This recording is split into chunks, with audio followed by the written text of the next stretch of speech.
Chetana FM 90.8 face to face. തയ്യാറാക്കിയത് RJ Mumtaz. Technical support Ajay Shaji.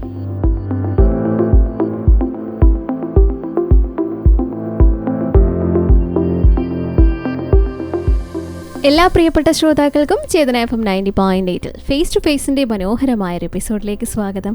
എല്ലാ ഞായറാഴ്ചകളിലും നിങ്ങൾക്ക് മുന്നിൽ ഒരു സ്പെഷ്യൽ അതിഥിയുമായിട്ടാണ് ഞാൻ എത്താറുള്ളത് ഫേസ് ടു ഫേസിൽ. സോ ഇന്ന് നിങ്ങളോടൊപ്പം കൂടെ ഞാൻ RJ മുംതാസ് ജോയിൻ ചെയ്തിട്ടുണ്ട്. അപ്പോൾ എല്ലാവർക്കും സുഖമാണെന്ന് കരുതുന്നു. നല്ലൊരു മഴയുടെ അന്തരീക്ഷമൊക്കെയാണ്. എനിവേ, ഇന്നത്തെ ഒരു അതിഥിയെ പരിചയപ്പെടുത്തുമ്പോൾ ശരിക്കും എവിടെ നിന്ന് തുടങ്ങണമെന്ന് എനിക്കൊരു കൺഫ്യൂഷൻ ഉണ്ട് കേട്ടോ. കാരണം ഒരുപാട് കാര്യം ഉണ്ട് അദ്ദേഹത്തിനെ കുറിച്ച് പറയാൻ. ഒരുപക്ഷെ കല, സാമൂഹിക, സാംസ്കാരിക, പൊതുപ്രവർത്തന രംഗത്തെ നിറസാന്നിധ്യം. എഴുത്തുകാരനാണ്, കവിയാണ്, അധ്യാപകനാണ്, ഒപ്പം തന്നെ സാമൂഹിക മാധ്യമങ്ങളിൽ അറിയപ്പെടുന്നൊരു വ്യക്തിത്വമാണ്. അപ്പോൾ ശരിക്കും എൻ്റെ ഒരു അറിവിൽ കുറഞ്ഞൊരു സമയത്ത് കൊണ്ട് ഞാൻ ഒത്തിരി അദ്ദേഹത്തെ മനസ്സിലാക്കിയിട്ടുണ്ട്. പക്ഷേ ഇനി നമുക്ക് കേൾക്കാനുള്ളത് അദ്ദേഹത്തെക്കുറിച്ചുള്ള കുറേ വിശേഷങ്ങളാണ്. ആൻഡ് ഒരുപാട് സന്തോഷത്തോടു കൂടി തന്നെ ചേതന FM 90.8 ഈ ഒരു ഫേസ് ടു ഫേസിൻ്റെ എപ്പിസോഡിലേക്ക് സ്വാഗതം ചെയ്യുന്നു ശ്രീ ഹരിദാസ് പല്ലാരിമംഗലം സാർ. നമസ്കാരം സാർ. നമസ്കാരം സാർ, എന്തൊക്കെയുണ്ട് വിശേഷങ്ങൾ? സുഖം. ഒരുപക്ഷെ സാറിൻ്റെ പേര് കേട്ട് ഞാൻ സാറിനെ കുറിച്ച് അന്വേഷിക്കാൻ തുടങ്ങിയപ്പോൾ ഈ പറഞ്ഞ ആ ഒരു കൺഫ്യൂഷൻ എവിടെ നിന്ന് തുടങ്ങണമെന്ന് എനിക്ക് അറിയാൻ വയ്യാതായിപ്പോയി. കാരണം ഇപ്പോൾ ശരിക്കും സാറിനോട് കുറച്ച് സംസാരിച്ച് കഴിഞ്ഞപ്പോൾ മനസ്സിലായത് അധ്യാപന ജീവിതത്തിലെ ഒരു നിറസാന്നിധ്യമായിരുന്നു. അതുപോലെ തന്നെ സാംസ്കാരിക ജീവിതത്തിലും സാമൂഹിക ജീവിതത്തിലും ഇപ്പോഴും വളരെ ബിസി ആയിട്ട് പോയിക്കൊണ്ടിരിക്കുന്ന ഒരു വ്യക്തിത്വം അല്ലേ? അതെ, തീർച്ചയായും. കാരണം മനുഷ്യ ജീവിതമല്ലേ. തീർച്ചയായിട്ടും. നമുക്ക് കുറച്ച് നാളുകളൊക്കെ ഉള്ളൂ. അതുവരെ നമ്മുടെ ഇടങ്ങളെ അടയാളപ്പെടുത്തി പോവുക, കർത്തവ്യങ്ങൾ നിർവഹിക്കുക. പിന്നെ ഒരു വ്യക്തിക്ക് അവൻ്റെ ചുരുങ്ങിയ സമയത്തിനുള്ളിൽ ചെയ്യേണ്ട കാര്യങ്ങളുണ്ട്. എല്ലാം ഒന്നും ചെയ്തു തീർക്കാൻ ആർക്കും പറ്റിയിട്ടില്ല. അപ്പോൾ അതിനിടയ്ക്ക് ചില പാദമുദ്രകൾ പതിപ്പിച്ച് കടന്നു പോകാം. അതെല്ലാവർക്കും ഏറ്റക്കുറച്ചിലുണ്ടാകും. വലിയ വ്യക്തികൾ വലിയ രീതിയിൽ, എന്നെ പോലെ ചെറിയ ചെറിയ വ്യക്തികൾക്ക് ചെറിയ ചെറിയ ഇടങ്ങൾ, ചില പാദമുദ്രകൾ പതിച്ചിട്ട് പോകുന്നുണ്ട്. അങ്ങനെയാണ് എൻ്റെ പ്രവർത്തനത്തിൻ്റെയും ഇതുവരെയുള്ള ജീവിതത്തിൻ്റെയും. പക്ഷെ എനിക്ക് ഈ ചേതനയിലേക്ക് എന്നെ ക്ഷണിച്ചതിനും പിന്നെ മുംതാസിനെ പോലെ ഒരു RJയെ മനോഹരമായ ആ ഇൻട്രൊഡക്ഷനോട് കൂടി തന്നെ ആ സംസാരത്തിനുമൊക്കെ വളരെ മനോഹാരിത തോന്നുന്ന രീതിയിൽ ഇടപെടാൻ കഴിഞ്ഞപ്പം മുംതാസിനോട് പ്രത്യേകിച്ചും ചേതനയോട് പ്രത്യേകിച്ചും ഒരുപാട് സന്തോഷം തോന്നുന്നു. ഒരുപാട് താങ്ക്സ് സാർ, ഒരുപാട് നന്ദിയുണ്ട്. അപ്പോൾ ശരിക്കും പറഞ്ഞാൽ ഒരു പക്ഷേ സാധാരണ രീതിയിലൊരു ഗസ്റ്റ് ഓപ്പോസിറ്റ് വന്നിരിക്കുന്ന സമയത്ത് പല പല കാര്യങ്ങളും പല പല ക്വസ്റ്റ്യൻസ് ഞാനിങ്ങനെ മനസ്സിലൂടെ വായിക്കും. എനിക്ക് ഫസ്റ്റ് ആദ്യം ചോദിക്കാൻ തോന്നുന്നത് എന്താണെന്നറിയോ? നല്ലൊരു ശബ്ദത്തിനുടമയാണ്. അതെ, വരദാനമാണ് സത്യം. എന്താണെന്നറിയാം, അത് പലരും പറയാറുണ്ട്. ഞാൻ ഈ മറ്റേ ഞങ്ങളുടെ ചെട്ടുളങ്ങര ദേവീക്ഷേത്രത്തിലെ കുംഭപ്പരണി ഓണാട്ടുകാരുടെ മാത്രമല്ല കേരളത്തിൻ്റെ മുഴുവൻ മലയാളികളുടെ അവിടെ വർഷങ്ങളായി CD നെറ്റ് അതുപോലെയുള്ള ചാനലുകൾക്ക് വേണ്ടി ഞാനാണ് ദൃക്സാക്ഷിപരണം പറയും. അത് അതുപോലെ തന്നെ ആകാശവാണിയിൽ ഞാൻ ഒരു 5-10 വർഷം കൊണ്ട് ആകാശവാണിയിലെ ഈ കാർഷിക രംഗമെന്ന് പറഞ്ഞ് ഒരു പ്രോഗ്രാം, അതിനകത്ത് നാട്ടുപേരുകളുടെ പിന്നിൽ മലയാളത്തിലെ നമ്മുടെ കേരളത്തിലെ ഒട്ടുമിക്കാലും 100-ൽ പരം സ്ഥലങ്ങളുടെ സ്ഥലനാമ ചരിത്രം പറയാൻ അതിന് ആകാശവാണിയിൽ അത് അന്തരിയോ. ഉദാഹരണത്തിന് നമുക്ക് ഓരോ സ്ഥലത്തിനും ഉണ്ട് ഒരു പേരുണ്ട്. നമ്മൾ ആ പേര് അതിൻ്റെ പിന്നിലൊരു ഇത് കാണും, എന്തെങ്കിലും ഒരു കഥ കാണും. അപ്പോൾ നമ്മുടെ നാട്ടിലെ എല്ലാ സ്ഥലങ്ങൾക്കും ഉണ്ടാകും. കാരണം നമ്മളത് കേട്ടല്ലേ വളർന്നത്. അപ്പോൾ അതിൻ്റെ പിന്നാമ്പുറങ്ങളിലെ ഇത് തേടിപ്പോയി വായിച്ച് മനസ്സിലാക്കി എടുത്ത ഒരു പരിപാടി ഉണ്ടായിരുന്നു ആകാശവാണിയിൽ. അതിന് പിന്നെ മുരളി തഴക്കര എന്ന് പറയുന്ന വ്യക്തിയാണ് എന്നെ അവിടെ ഇൻട്രൊഡ്യൂസ് ചെയ്തത്. അങ്ങനെ കുറേ കാലം അതിനുണ്ടായിരുന്നു. പിന്നെ ഇങ്ങനെ സമൂഹത്തിലെ സൗഹൃദങ്ങൾ, നല്ല നല്ല നിമിഷങ്ങൾ, നമ്മൾ വെറുതെ ഇരുന്നാൽ നമുക്ക് ദുഃഖിക്കാനേ സമയം കാണും. എന്നാൽ നമ്മൾ ഫുള്ളി എൻഗേജ്ഡ് ആണെങ്കിൽ നമ്മുടെ എല്ലാ ദുഃഖങ്ങളും മറക്കാം. പിന്നെ സമൂഹത്തിൽ നടക്കുന്ന കാര്യങ്ങളെ നമ്മുടെ ഇടപെടലുകൾ വേണ്ട മേഖലകളിൽ നമ്മൾ ഇടപെടാം. അങ്ങനെയാണല്ലോ സാമൂഹ്യ പ്രവർത്തന പ്രത്യേകത. സാമൂഹ്യ ജീവിയായ മനുഷ്യനെ സൃഷ്ടിച്ചതിൻ്റെ കാരണം അത് തന്നെയല്ലേ. മറ്റുള്ളവർക്ക് സഹായം ചെയ്യാനും നമ്മുടെ ജീവിതം മറ്റൊരാൾക്ക് ബുദ്ധിമുട്ടുണ്ടാക്കാതിരിക്കാനും അതേ ഉള്ള എൻ്റെ ലക്ഷ്യം. അതിനിടയ്ക്ക് വീണ് കിട്ടുന്നതാണ് ഈ അംഗീകാരങ്ങളൊക്കെ. തീർച്ചയായിട്ടും ഒരുപാട് സന്തോഷമുണ്ട് സാർ. കാരണം ഈ പറഞ്ഞ പോലെ തന്നെ നമ്മുടെ കടുകുമണിയുടെ അത്രയുള്ള കുഞ്ഞു ജീവിതം, ആ ഒരു ജീവിതം എത്രത്തോളം മനോഹരമാക്കാൻ പറ്റുമോ, എത്രത്തോളം മറ്റൊരാൾക്ക് എന്തെങ്കിലും ചെയ്ത് കൊടുത്ത് തന്നാലാവുന്ന വിധം എന്തൊക്കെ ചെയ്യാൻ പറ്റുമോ അതെല്ലാം ഒരു എൻഗേജ് ആയിട്ട് നിൽക്കുന്ന ഒരു വ്യക്തിത്വമാണ് ഇന്ന് നമ്മളോടൊപ്പം ഫേസ് ടു ഫേസ്. ഇതിലെല്ലാത്തിലും ഉപരി എടുത്തു പറയേണ്ട ഒരു കാര്യം അധ്യാപന ജീവിതം തന്നെയാണ് അല്ലേ സാർ? കാരണം ഒരു പക്ഷേ മറ്റുള്ള മേഖലയിൽ നിന്നൊക്കെ വ്യത്യസ്തമായ ഒരു കുട്ടിക്ക് ഒരു അറിവ് പകർന്നു കൊടുക്കുക, ആ കുട്ടിയിൽ നിന്നും ഒരുപാട് തലമുറകളിലേക്ക് ആ അറിവ് കൂടുതൽ ഇങ്ങനെ സ്പ്രെഡായി പോകാന്നൊക്കെ പറഞ്ഞാൽ വലിയൊരു കാര്യമാണ്. അപ്പോൾ നമുക്ക് ആദ്യം അധ്യാപന ജീവിതത്തിൽ നിന്നും തുടങ്ങാം. സാർ എന്തായിരുന്നു, എങ്ങനെയായിരുന്നു, എപ്പോഴായിരുന്നു അധ്യാപന ജീവിതത്തിലേക്ക് കടന്നത്? അത് കടന്നു വരുന്ന സമയത്ത് നമുക്ക് ഒരുപാട് ദുഃഖങ്ങളും പ്രയാസങ്ങളും ഉണ്ടാവും. പിന്നെ കുറച്ചുകൂടെ നമ്മൾ മുതിർന്ന് സ്കൂളുകളിലൊക്കെ ചെല്ലുമ്പം അധ്യാപകർ പറയില്ലേ, വിദ്യാധനം സർവ്വധനാൽ പ്രധാനം, കൊണ്ടുപോകില്ല ചോരന്മാർ കൊടുക്കുന്തോറും ഏറിടും. അപ്പം ആദ്യം പറഞ്ഞ വാചകമാണ് വിദ്യാധനം സർവ്വധനാൽ പ്രധാനം. സ്വത്തും മുതലും ഒന്നും ഉണ്ടായിട്ടൊരു കാര്യമില്ല. വിദ്യയാണ് നമുക്കൊരു കസേര ഒരിടത്തൊരു ഇരിപ്പിടം കിട്ടുന്ന അറിവ് കൊണ്ടാണ്. അത് ക്രമേണ പിന്നെ തിരിച്ചറിവായി മാറുന്നതാണ്. അത് കഴിഞ്ഞ് പിന്നെ ഞാൻ എന്തുകൊണ്ട് പഠിച്ച് എൻ്റെ സ്കൂൾ വിദ്യാഭ്യാസം ഞാനൊരു ചെറിയ ഗ്രാമത്തിലാണ്, ഓണാട്ടുകരയിലെ പല്ലാരിമംഗലം എന്ന് പറയുന്ന ഒരുപാട് പ്രമുഖർ, ഉദാഹരണത്തിന് പറഞ്ഞാൽ നരേന്ദ്രപ്രസാദ് എൻ്റെ അയൽവാസിയാണ്, എൻ്റെ ബന്ധുവാണ്. ഡോക്ടർ നരേന്ദ്രപ്രസാദ് ഏറ്റവും നല്ല നിരീക്ഷകന്, അതുപോലെ തന്നെ വിമർശകന്, നടന് ഒക്കെ ആയിരുന്നു. അതെ, പല്ലാരിമംഗലത്ത് തന്നെയാണ്. അപ്പോൾ അതുപോലെ തന്നെ ആദ്യത്തെ AR രാജരാജവർമ്മയോടൊപ്പം പ്രാധാന്യമുള്ള വ്യക്തിയായിരുന്നു പടനിലത്ത് വിദ്വാൻ കേശവൻ ഉണ്ണിത്താൻ. അതെൻ്റെ തൊട്ട അയൽവാസിയാണ്. അപ്പോൾ അങ്ങനെ ഒരുപാട് സാഹിത്യകാരന്മാർ, വൈക്കം ചന്ദ്രശേഖരൻ നായർ സ്ഥിരം വരുന്നതായിരുന്നു ഈ വിദ്വാൻ മന്ദിയത്ത് പടനിലത്ത് വിദ്വാൻ ഉണ്ണിത്താൻ്റെ വീട്ടിൽ. അങ്ങനെയൊക്കെ ചെറുപ്പത്തിൽ ഞങ്ങൾ കണ്ടിട്ടുള്ളത്. അപ്പോൾ അത്രയുള്ള സാഹിത്യ വിശാരദന്മാരുടെ ഒരു പ്രദേശം കൂടിയാണ് പല്ലാരിമംഗലം. പിന്നെ വായനശാല, കൊക്കാട്ട് ജി കൃഷ്ണപിള്ള ഗ്രന്ഥശാല എന്ന് പറഞ്ഞൊരു വായനശാല പല്ലാരിമംഗലത്തിന് സ്വന്തമാണ്. അവിടെ വായിച്ചു വളർന്നവരാണ് ഞങ്ങളൊക്കെ. അപ്പം അങ്ങനെ അറിവിൻ്റെ വിത്തുകൾ പാകി മുൻപുള്ളവർ കടന്നുപോയ ഒരു പ്രദേശത്ത് വളർന്നതുകൊണ്ട് അറിവിനോടൊരു താല്പര്യം വന്നു. അതാണ് ഞാൻ വിദ്യാഭ്യാസത്തെക്കുറിച്ച് അങ്ങനെ പോയി എന്നറിയാൻ ഉള്ള ഒരു ബേസ് അതാണ്. തീർച്ചയായിട്ടും. ഒരുപക്ഷെ ജീവിതത്തിൽ ഒരുപാട് കയ്പും മധുരവും, അല്ലെങ്കിൽ നമുക്കറിയാം അന്നത്തെ കാലഘട്ടത്തിൽ സാർ എപ്പോഴും ഇങ്ങനെ സൂചിപ്പിച്ചായിരുന്നു, ഇപ്പം തുടക്കത്തിൽ പറഞ്ഞപ്പോൾ തന്നെ ജീവിതത്തിൻ്റെ വിഷമഘട്ടങ്ങളിലൂടെ കടന്നു വരുമ്പോഴും ചിലപ്പോൾ നമ്മൾ നിർബന്ധിതമായിരിക്കും പല ജോലികളും നമ്മൾ തിരഞ്ഞെടുക്കുന്നത്. ആ ഒരു അനുഭവത്തെക്കുറിച്ച് എന്താണ് പറയാനുള്ളത്? തീർച്ചയായും പറയാനുണ്ട്. കാരണം എൻ്റെ ചെറുപ്പകാലം മുതലുള്ള ഒരു ആഗ്രഹം പഠിച്ച് അധ്യാപകനാകുക. കാരണം എന്തുകൊണ്ടാണെന്ന് ചോദിച്ചാൽ, ഈ അധ്യാപകരെ അന്ന് ഭയഭക്തി ബഹുമാനത്തോടെ ഒരു തലമുറ കണ്ടിരുന്ന കാലമാണ് ഞങ്ങളുടെയൊക്കെ വിദ്യാഭ്യാസ കാലഘട്ടം. ഇന്ന് അധ്യാപകനോട് വിദ്യാർത്ഥിക്ക് ഭയം ഉണ്ടാകാം, ഭക്തി ഉണ്ടാകാം, ബഹുമാനം ഉണ്ടാകാം. പക്ഷെ ഞങ്ങൾ പഠിച്ച കാലത്ത് ഇത് മൂന്നും കൂടെ ഒരാളിലുണ്ടായിരുന്നു, ഭയഭക്തി ബഹുമാനം. ഇന്നത്തെ തലമുറയിൽ അധ്യാപകർ എല്ലാവരും ഒന്നും ഭയക്കുന്നില്ലെങ്കിലും ചിലർക്ക് ഭക്തി ഉണ്ടാകും, ചിലർക്ക് ബഹുമാനം ഉണ്ടാകും. പക്ഷെ ഞങ്ങളുടെ കാലഘട്ടത്തിൽ ഇത് മൂന്നും കൂടെ ഒരാളിൽ സന്നിവേശിപ്പിച്ചിട്ടുണ്ട്, ഭയഭക്തി ബഹുമാനം. അതുകൊണ്ട് അധ്യാപകൻ കടന്നു പോകുന്ന പാതയിലൂടെ പിന്നാലെ പോകും, മുന്നിൽ കയറി നടക്കത്തുപോലും ഇല്ലായിരുന്നു ആ കാലഘട്ടത്തിൽ. കാരണം എന്തുകൊണ്ടാണ്? ഭയം, ഭക്തിയും ബഹുമാനവും കൂടെ ചേർന്ന് ഒരു വ്യക്തിയിൽ സന്നിവേശിപ്പിക്കാൻ രക്ഷിതാക്കൾ ഞങ്ങൾക്ക് തയ്യാറെടുപ്പ് നടത്തിയിരുന്നു. ഇന്നത്തെ കുട്ടികളോട് സ്വാർത്ഥതയിൽ വളർത്തിയെടുത്ത് ഇറങ്ങുമ്പോൾ തന്നെ ആ കുട്ടിയെ സ്കൂൾ ബസ്സിലാണ് കയറ്റി വിടുക. അപ്പോൾ അവൻ ആരാണ് ഏറ്റവും വലിയ ആള്? ഡ്രൈവറും ആ ബസ്സും അല്ലേ? അമ്മ കൊണ്ടുപോകല്ലോ. അന്ന് ഞങ്ങളെ ഗ്രാമത്തിലൂടെ വയൽവരമ്പിലൂടെ പിടിച്ചുകൊണ്ട് സ്കൂളിൽ കൊണ്ടുവിടുക, കരഞ്ഞുകൊണ്ട് പോവുക, ചുറ്റും പരതുക. കാരണം അമ്മയുടെ മാറിലെ ചേർന്ന് കിടന്ന ഒരു വ്യക്തിയെ 5 വയസ്സ് ആകുമ്പോൾ കൊണ്ട് സ്കൂളിൽ വിടാൻ വായിക്കുമ്പം ആശാമ്പള്ളിക്കൂടത്തിൽ മാത്രമാണ് അങ്ങനെ വിട്ടിട്ടുള്ളത്. അത് ഉച്ചവരെയൊക്കെയല്ലേ കാണൂ. പിന്നെ കുറച്ചുകൂടെ കഴിഞ്ഞപ്പം ഞങ്ങൾ മനസ്സിലാക്കി, ഇന്നത്തെ തലമുറ അന്നത്തെ തലമുറയും വ്യത്യാസം പറയത്തില്ല. 90 കിഡ്സ്, ന്യൂ ജെന്ന്, ആൽഫ, ജെൻസി എന്നൊക്കെ പറയുന്നേ. അതിനേക്കാളൊക്കെ മനോഹരമായിരുന്നു ഞങ്ങളുടെ കാലഘട്ടം. കാരണം എന്തുവാ? കുറേയേറെ ദാരിദ്ര്യത്തിൻ്റെ കാലഘട്ടം, പ്രയാസത്തിൻ്റെ കാലഘട്ടം. 3, 4, 5 പേരൊക്കെയുള്ള കുടുംബത്തിൽ കഴിയുമ്പോൾ എല്ലാവർക്കും ഒരുപോലെ പാത്രം നിരത്തി വെച്ചിട്ട് ഒന്നിച്ചിരുന്ന് കഴിക്കുന്ന ഒരു കാലഘട്ടം കൂടിയായിരുന്നു. അതെ, ഇന്നൊന്നും അങ്ങനെയാണോ?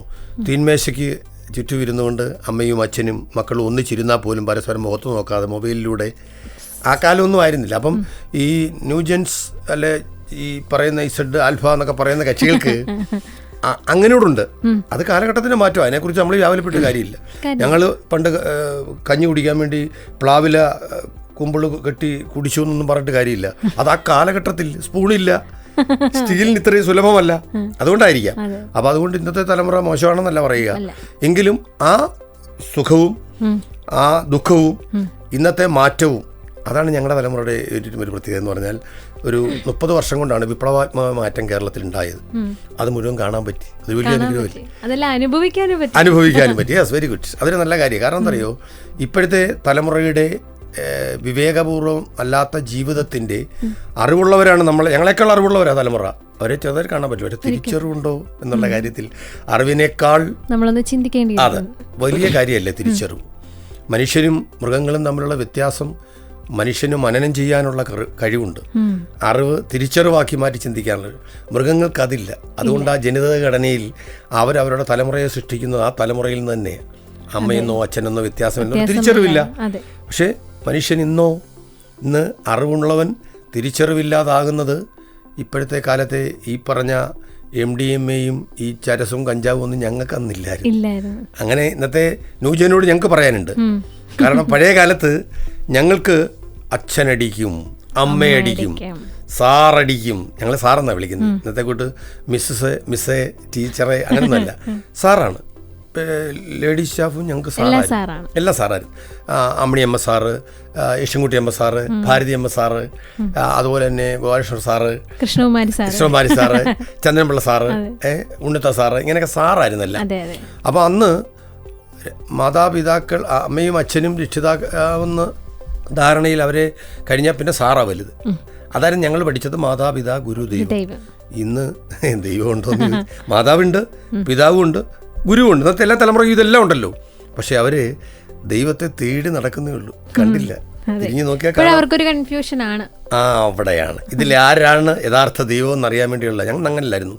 ഞങ്ങളുടെ കാലഘട്ടത്തിൽ ദൈവമുണ്ട്. എങ്ങനെ കണ്ടു? ഞങ്ങൾ അമ്മയെ കണ്ടു, അച്ഛനെ കണ്ടു, പിന്നെ ഞങ്ങളുടെ ഗുരുനാഥനെ കണ്ടു. അപ്പോൾ ഇവർ മൂന്നും ആ ദൈവമെന്ന് പഠിച്ചിരുന്നു. പുതിയ തലമുറ അങ്ങനെയല്ല. ദൈവമില്ല എന്ന് പറയുന്നവരും കണ്ടുപിടിക്കാൻ വേണ്ടി ഓടുക. അപ്പോഴും അറിയുന്നില്ല കസ്തൂരി മൃഗം അതിൻ്റെ നാഭിയിൽ ഒളിപ്പിച്ച ആ മനോഹരമായ കസ്തൂരി വെച്ചിട്ടാണ് ചുറ്റും പരതിയത്. അപ്പം നമ്മുടെ ഇന്നത്തെ തലമുറ അറിയേണ്ടത് ഇത് രണ്ടും നിങ്ങളുടെ വീട്ടിലുണ്ട്. ദൈവം നിങ്ങളുടെ അച്ഛനും അമ്മയുണ്ട്, അതാണ് ദൈവം. ഗുരുനാഥൻ വിവേകപൂർവ്വം. അറിവും തിരിച്ചറിവും തമ്മിലുള്ള വ്യത്യാസം. മുംതാസ് ഒരു കാര്യം പറയാം, സത്യ തലമുറകൾ തമ്മിലുള്ള വ്യത്യാസത്തിലെ ഒരുപാട് മാറ്റങ്ങളുണ്ട്. അത് കാലഘട്ടത്തിന്റെ മാറ്റമാണ്. പക്ഷെ മനുഷ്യൻ പരസ്പരം അറിയാതെ പോയാലോ മാറിയിട്ട് കാര്യമുണ്ട്. ഒരുപക്ഷെ ഇന്നത്തെ കാലഘട്ടത്തിൽ നമ്മൾ കാണുന്നതും കണ്ടുകൊണ്ടിരിക്കുന്നതും മേ ബി കാണാൻ പോകുന്നതും ഇങ്ങനെയുള്ള കാഴ്ചകൾ തന്നെയാണ്. പക്ഷെ അതൊക്കെ റവല്യൂഷൻ, അത് വിപ്ലവമാക്കി കരുതിയാൽ പിന്നെ ചെയ്യാൻ പറ്റും. അത് നവോത്ഥാനമാണ്, റിനേസൻസ് ആണ് എന്ന് ധരിച്ചാലും അതിനോടൊന്നും എനിക്ക് യോജിപ്പില്ല. ബഹുമാനിക്കേണ്ടവരെ ബഹുമാനിച്ചും ഭക്തിയോടെ ഹൃദയത്തിൽ ഒരാളെ മനസ്സിലാക്കി പ്രവർത്തിച്ചും അവരോട് ഒരു ഭയം. ഇന്നത്തെ കാലത്തെ ഈ അമ്മയും അച്ഛനും ഒക്കെ മക്കളുടെ ഒപ്പം ഒന്നിച്ചു പോകുന്നതൊക്കെ നല്ല കാര്യം. അന്നും അങ്ങനെ പോകാൻ നമുക്കൊരു പക്ഷേ സമയം കിട്ടി കാണത്തില്ല. എങ്കിൽ പോലും ഇന്നത്തെ കാലത്ത് മക്കൾക്ക് അമ്മയും അച്ഛനെയും ഒന്നും ഭയമൊന്നുമില്ല. ഇല്ല, അത് സത്യമാണ്. ഭയക്കേണ്ട, അതാണ് വേണ്ട. പക്ഷെ എങ്കിൽ പോലും ഞാൻ മുമ്പേ പറഞ്ഞ പോലെ ഭയവും ഭക്തിയും ബഹുമാനവും കൂടെ ഒരാൾ സന്നിവേശിക്കുമ്പോഴേ അവൻ യഥാർത്ഥത്തിൽ തലമുറയ്ക്ക് മാതൃകയാകും. ഇതെല്ലാവരിലും ഉണ്ടായിരുന്നു. നമ്മുടെ പൂർവികരെ എല്ലാം മറന്നുപോയി നമ്മൾ. എന്നാൽ പിന്നെ അവരുടെ ചിത്രം എടുത്തുകൊണ്ടൊന്ന് വീട്ടിൽ വെച്ചിട്ടില്ലയോ എന്ന് വേണേൽ ചോദിക്കാം. അപ്പൂപ്പൻ്റെ പടം ഞങ്ങളുടെ വീടിൻ്റെ ഭിത്തിയിലുണ്ടല്ലോ, ഞങ്ങളുടെ അമ്മൂമ്മയുടെ പടം വെച്ചിട്ടുണ്ടല്ലോ. അവരൊക്കെ ഉണ്ടായിരുന്നുകൊണ്ടാണ് നമുക്ക് അച്ഛനും അമ്മയും തന്നത്. പിന്നെ ഈ ക്ഷേത്രങ്ങളും ആചാരങ്ങളും ഒക്കെ വേണമെന്ന് ചോദിച്ചാൽ അതൊന്നും ഇല്ലേയും ജീവിക്കാം. ഇപ്പം ഫാസ്റ്റ് ഫുഡ് സംസ്കാരത്തിലേക്ക് പോകും, വീട്ടിൽ വെച്ചില്ലെങ്കിലും കഴിക്കരുതോ. അമ്മ വിളമ്പിത്തരുന്നതിനാണ്. ഞങ്ങൾ പഠിക്കുന്ന കാലത്ത് മറ്റുള്ള ഭാഷകൾ കേവലം ധാത്രിമാർ എന്ന് പറഞ്ഞാൽ അമ്മ മലയാളമാണ് ഞങ്ങളുടെ എല്ലാം. ഞങ്ങൾ പഠിച്ചതാണ്. അമ്മതാൻ തന്നെ വിളമ്പിത്തരുമ്പോഴേ നമ്മൾക്ക് അമൃതമായി തോന്നും. ഞങ്ങൾ പഠിച്ചതാണ്. അമ്മ വിളമ്പിത്തരുമ്പോൾ അത് ചീനിയാണേലും മീനാണേലും അതിൻ്റെ മണ്ടയ്ക്ക് ഒരല്പം ചോറൊക്കെയാണ്. ബുദ്ധിമുട്ടുള്ള കാലമല്ലേ, അപ്പോൾ ചോറ് കുറവായിരുന്നു. ആ ചീനിയുടെ പുറത്താണ്. അന്ന് കപ്പയൊക്കെ നമുക്ക് ഇഷ്ടം പോലെ സുലഭമായിരുന്നു. അതിൻ്റെ പുറത്തൊരല്പം വെക്കും, ഈ മുല്ലപ്പൂ വെക്കുന്ന പോലെ തിരിച്ചു കുറേ ഉള്ളൂ. പക്ഷേ എങ്കിലും അത് അമ്മ വിളമ്പിത്തരുമ്പോഴാണ് അതിന് മനോഹാരിത. ഇന്ന് റെസ്റ്റോറൻറ്റുകളിൽ നിന്ന് അമ്മയും അച്ഛനോടെ പോയിരുന്ന് കഴിക്കുക. അപ്പോൾ ആ വിളമ്പിത്തരുന്ന ആ പാചകക്കാരനോട് സെർവ് ചെയ്യുന്ന ആളാണ് അവർക്ക് ഏറ്റവും നല്ല എന്ന് തോന്നുന്നതിന് അവരെ കുറ്റം പറഞ്ഞ കാര്യമില്ലല്ലോ. അവനവൻ്റെ വീട്ടിൽ ആഹാരം വെച്ച് കൊടുക്കാൻ സമയമില്ലല്ലോ. യാന്ത്രിക ജീവിതത്തിൽ ഓടിക്കൊണ്ടിരിക്കുന്നു. ആരെയും ഒന്നും പറയാൻ കഴിയില്ല. നമ്മൾ വ്യസനിച്ച് മാറി നിന്നിട്ട് കാര്യമുണ്ടോ? അതുകൊണ്ട് ആ തലമുറ കണ്ടോ അവൻ മുടി നീട്ടി വളർത്തിയേക്കുന്നു. എടാ, പ്രാകൃത കാലഘട്ടത്തിൽ ഇങ്ങനെയായിരുന്നു. തിരിച്ചു പോകണ്ടേ മനുഷ്യൻ ആരെങ്കിലും ഒക്കെ?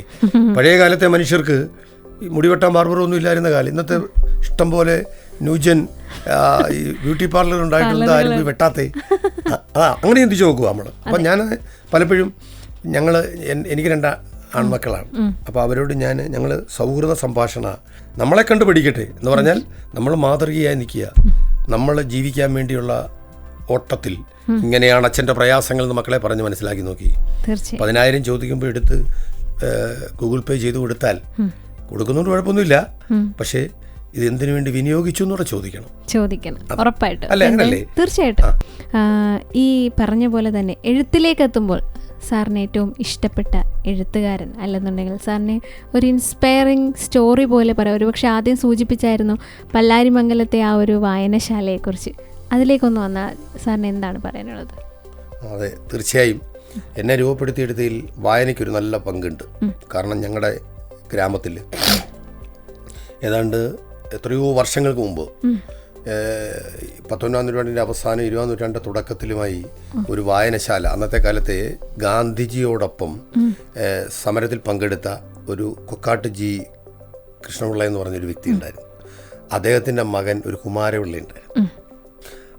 അദ്ദേഹമൊക്കെ അങ്ങനെയാണ് ഞങ്ങളുടെ പ്രദേശത്തെ അറിയപ്പെടുന്നത്. പല്ലാരിമംഗലം ഖാദി ബോർഡ് എന്ന ജംഗ്ഷനെ അറിയപ്പെടുന്നു. കാരണം അവിടെ ഖാദി വസ്ത്രാലയമുണ്ട്. ആലപ്പുഴ ജില്ലയിൽ ഒരേ ഒരു ഖാദി വസ്ത്രാലയമുള്ള എൻ്റെ വീടിൻ്റെ പല്ലാരിമംഗലത്ത്. ആ ഖാദി വസ്ത്രാലയത്തിന് സ്ഥലം കൊടുത്തത് ഈ കൊക്കാട്ട് ജി കുമാരപിള്ള. അദ്ദേഹത്തിൻ്റെ നാമധേയത്തിൽ, അദ്ദേഹത്തിൻ്റെ അച്ഛനാണ് ഈ കൊക്കാട്ട് ജി കൃഷ്ണപിള്ള. അങ്ങനെ കൃഷ്ണപിള്ളയുടെ പേരിലാണ് ആ ഗ്രന്ഥശാല. ഇന്നത്തെ കാലത്ത് 3 സെൻറ്റ് സ്ഥലമോ 5 സെൻറ്റ് സ്ഥലമോ റോഡ് സൈഡിലുണ്ടെങ്കിൽ എത്ര കോടികൾ കിട്ടാം. പക്ഷെ അന്ന് നാടിനെ ഉയർത്താൻ വേണ്ടി വായനയിലൂടെ വളരണം, അറിവുണ്ടാകണമെങ്കിൽ വായന ഒരു ഘടകമാണെന്ന് മനസ്സിലാക്കിയ തലമുറ അദ്ദേഹം സ്ഥാപിച്ചതാണ് കൊക്കാട്ട് ജി കൃഷ്ണപിള്ള ഗ്രന്ഥശാല. ആ ഗ്രന്ഥശാലയിൽ എൻ്റെ ഭാര്യ ഇപ്പോൾ അവിടുത്തെ ലൈബ്രറിയും കൂടിയാണ്. ഞങ്ങളെയൊക്കെ വളർത്തിയെടുത്തത് വായനയിലൂടെ ആ ലൈബ്രറിയാണ്. അതാണ് എൻ്റെ വായനയുടെ. പുസ്തകത്തിലേക്ക് വരാണെങ്കിൽ ഒരുപക്ഷെ സാറ് ഈ പറഞ്ഞല്ലോ പുസ്തക രചനയില്ല, സാറിൻ്റെ ഒരു പുസ്തകം തന്നെ ഉണ്ടല്ലോ, അതിനെക്കുറിച്ച് എന്താണ് പറയാനുള്ളത്? അതെ, ഈ വായനയിലൂടെ വളർന്നതുകൊണ്ട് ഞാൻ കുറച്ചുകൂടെ നമുക്ക് വായിച്ച് കഥകൾ എഴുതുന്നതിന് കുറേ സമയം എടുക്കും. പക്ഷേ മനുഷ്യൻ്റെ പ്രയാസങ്ങളെ ഒക്കെ മനസ്സിൽ തുരുക്കൂട്ടിയ അനുഭവങ്ങളെ നമ്മൾ രചനകളാക്കി മാറ്റുമ്പോൾ കുറച്ചുകൂടി എളുപ്പം കവിതയാണെന്ന് തോന്നിയിട്ടുണ്ട്. ചെറുപ്പകാലം വരെ ഞാൻ കവിത എഴുതുമായിരുന്നു. ഞാനൊരു 4-5 ക്ലാസ്സിലൊക്കെ പഠിക്കുമ്പം ചുമ്മാ വെറുതെ അന്ന് ഈ പെൻസിലാണ് ഞങ്ങൾ കൂടുതൽ ഉപയോഗിക്കുന്നത്. 4ാം ക്ലാസ് വരെ അന്ന് സ്ലേറ്റാണ്. സ്ലേറ്റ് എന്നൊക്കെ പറയുന്നത്തെ തലമുറയ്ക്ക് അറിഞ്ഞുകൂടാ. പക്ഷേ മണ്ണുകൊണ്ടുണ്ടാക്കുന്ന ഒരു സാധനം, അതിന് ഈ മറ്റേ ഫ്രെയിമൊക്കെ വെച്ച് ഒരു സാധനം, അതിൽ പെൻസിലുണ്ട്. ഈ സ്ലേറ്റ് പെൻസിൽ എന്നാണ് പറയുക. അത് ഈ മണ്ണ് കൊണ്ടുണ്ടാക്കിയതാണ്.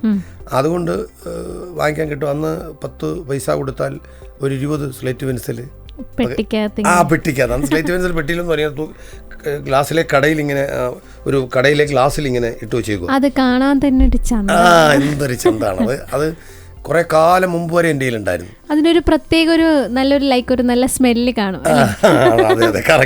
എനിക്ക് തോന്നുന്നു അന്നത്തെ കാലത്തെ കുട്ടികൾ ആരും കാണാതെ സ്നാക്സ് ആയിട്ട് യൂസ് ചെയ്തിരുന്നുണ്ട്. അന്നത്തെ കാലത്ത് അതിന് നല്ല സ്മെല്ലുണ്ട്. അതന്നെയല്ല, അത് പിന്നെ പെൻസിൽ, ഈ slate pencil, book pencil, റൂളി pencil എന്നാണ് ഞങ്ങൾ പറയുന്നത്. അതിലേക്ക് മാറുമ്പം അത് എല്ലാവരുടെയിലും ഒന്നുമില്ല, അത് ധനികരുടെയിലേ ഉള്ളൂ. കാരണം റൂളി പെൻസിലൊക്കെ വാങ്ങിക്കണമെങ്കിൽ അന്ന് 5 പൈസ കൊടുക്കണം. അപ്പം ഞങ്ങൾക്കൊക്കെ സ്ലേറ്റ് പെൻസിലാണ് 4ാം ക്ലാസ് വരെ. പക്ഷെ പിന്നെ സ്ലേറ്റ് ഉപയോഗിക്കാൻ പറ്റത്തില്ല. പിന്നെ ബുക്കും പെൻസിലുമാണ്. പേനയൊക്കെ ഞാൻ ഉപയോഗിക്കുന്നത് എനിക്ക് തോന്നുന്നത് ഏതാണ്ട് 8ാം ക്ലാസ്സിലെത്തിയപ്പോഴാണ് ആദ്യമായി ഒരു മഷി ഒഴിച്ച പേന. നീല കളറിലൊരു സൊല്യൂഷൻ ഉണ്ട്, അതിനെ മഷി എന്ന് പറയുന്നത്. തലമുറയ്ക്ക് അറിഞ്ഞൂടാ. അന്ന് ഹീറോ പേനയൊക്കെ ആർക്കാ ഞാനൊക്കെ കാണുന്നത് സാറിന്റെ പോക്കറ്റ് ഇരിക്കുന്ന കാണുന്ന. അന്ന് ഹീറോ പേനയൊക്കെ എന്ന് പറഞ്ഞാൽ മെയ്ഡ് ഇൻ ചൈന. അതൊന്നും നമുക്ക് കിട്ടുന്ന സാധനമേ അല്ല. അതൊരു രാജാവായിരുന്നു. അയ്യോ, പിന്നെ പേനകളുടെ രാജാവായിരുന്നു ഹീറോ പേന. അതുപോലെ ചെൽപ്പാർക്ക് മഷി, ആ മഷി ഒഴിച്ചാണ് ഈ ബോക്സിൽ കിട്ടുന്നൊരു സാധനം. അതെ. അങ്ങനെയൊക്കെ. പിന്നെ ഞങ്ങൾക്ക് പേനയൊക്കെ വാങ്ങിക്കുന്നത് കുറേ നാളുകൾക്ക് ശേഷമാണ്. പേനയൊക്കെ വാങ്ങിക്കണമെങ്കിൽ അതിനുള്ള സാമ്പത്തികമൊന്നും ഇന്നത്തെ കാലത്തില്ല. പിന്നെ വായനയിലേക്ക് അങ്ങനെ തിരിഞ്ഞതെന്ന് പറഞ്ഞാൽ നമുക്ക് നല്ലൊരു വീടില്ല കിടക്കാൻ, ജീവിക്കാൻ വലിയ സുഖസൗകര്യങ്ങളൊന്നുമില്ല. ചെറുപ്പത്തിലെ 4 വയസ്സിലെ അച്ഛൻ മരിച്ചു എന്ന് ഞാൻ ഓർമ്മിപ്പിച്ചു. പിന്നെ അമ്മയാണ് എൻ്റെ സർവസ്വം. എൻ്റെ ജീവിതത്തെ മാറ്റിമറിച്ച മഹാസാഗരത്തിൻ്റെ ഒരു തിരയാണ് എൻ്റെ മനസ്സിൽ ഇന്നും എൻ്റെ അമ്മ. കാരണം അത്രയേറെ എങ്ങനെയായിരിക്കണം ഒരമ്മ എന്ന് എൻ്റെ അനുഭവത്തിൽ ഇങ്ങനെ ആയിരുന്നെങ്കിൽ എത്രയോ മാറ്റം ഉണ്ടാക്കിയെടുക്കാം. അങ്ങനെയായിരുന്നു എൻ്റെ അമ്മ. ത്യാഗത്തിൻ്റെ, ദുഃഖത്തിൻ്റെ, കരുതലിൻ്റെ, ശുഷ്കിച്ച് ചുളുങ്ങിയ തൊലിയൊക്കെ ആയ സമയത്തും അമ്മ ഇങ്ങനെ ചേർത്ത് പിടിക്കുമ്പം ആ മാറിലോട്ട് ചേർന്നിരിക്കുമ്പോൾ കിട്ടുന്ന ഒരു ചൂടുണ്ട്, ഒരു സമാധാനം. ആ കൺസോളൻസ്. നമ്മൾ ഉരുണ്ട് വീണിട്ട് ഓടി വരുമ്പം ഒരുപക്ഷേ എത്ര പേര് നമ്മളോട് വീണ മുറിവിനെക്കുറിച്ച് വ്യാകുലപ്പെട്ടാലും അമ്മ ചേർത്ത് പിടിച്ച് കഴിയുമ്പോൾ ആ മുറിവ് അങ്ങ് കരിയുക. നമ്മൾ ഒരിടത്ത് തട്ടി ചെറുപ്പത്തിൽ ഉരുണ്ട് വീണു, അവിടെ ഒന്ന് മുഴച്ചു, അപ്പം അമ്മ ഇടയ്ക്ക് ഓടിയെത്തും. നമ്മൾ ആദ്യം ഇവിടെ എത്തുക അമ്മ എടുക്കില്ല. അപ്പം അമ്മ ആ മുഴയിലൊന്ന് തൊട്ട് കഴിയുമ്പോൾ നമുക്ക് പിന്നെ മരുന്ന് എന്തിനാ? ആ ഒരു എന്തോ പറഞ്ഞ അമ്മയുടെ ചൂട് അത് അനുഭവിച്ച് വളർന്നവനായതുകൊണ്ട് ഞാൻ എൻ്റെ രചനയിലെ ആദ്യം ഇറക്കുന്ന പുസ്തകത്തിൻ്റെ പേര് അമ്മയെന്നായിരുന്നു, കവിതാ സമാഹാരം. അത് കേരളത്തിലെ മുൻ സാംസ്കാരിക വകുപ്പ് മന്ത്രിയായിരുന്ന ആരാധ്യനായ ജി സുധാകരൻ, മാറാനിയൂസ് ജോഷുവ തിരുമേനിക്ക് അദ്ദേഹത്തിന് കൊടുത്താണ് അത് പ്രകാശനം നിർവഹിച്ചത്. എൻ്റെ ആദ്യത്തെ കവിതാ സമാഹാരം അതാണ്. പിന്നെ ഇതിലേക്ക് ഞാൻ എത്താനുള്ള കാരണം എന്ന് പറയുന്നത് ഈ പറഞ്ഞ വായനശാല, അവിടെ പോയാൽ അന്ന് പുസ്തകം എടുക്കാം. പക്ഷെ ഇതുപോലെ നമ്മൾ എടുക്കുന്ന പുസ്തകങ്ങൾക്ക് തന്നെ പുതിയ തലമുറയിലെ എഴുത്തുകാർ സുഭാഷ് ചന്ദ്രനെ അങ്ങനെയൊക്കെയുള്ള എഴുത്തുകാരുടെ ഒന്നും അല്ല അന്നത്തെ കാലത്ത്. അന്ന് വയലാർ രാമവർമ്മ നമ്മളെ ഏറ്റവും കൂടുതൽ പ്രചോദിപ്പിച്ച ഒരു കവിയായിരുന്നു വയലാർ രാമവർമ്മ. അദ്ദേഹത്തിൻ്റെ ഒരു പക്ഷേ പുസ്തകങ്ങൾ വായിക്കുന്ന മുമ്പ് പാട്ടുകളാണ് കേട്ടിട്ടുള്ളത്, സിനിമാ പാട്ടുകൾ. അപ്പോൾ അങ്ങനെയുള്ള വയലാർ രാമവർമ്മയൊക്കെ നമ്മുടെ കൂടുതൽ സ്വാധീനിച്ചാണ്. പിന്നെ നിരവധി നോവൽ വായിക്കുമായിരുന്നു.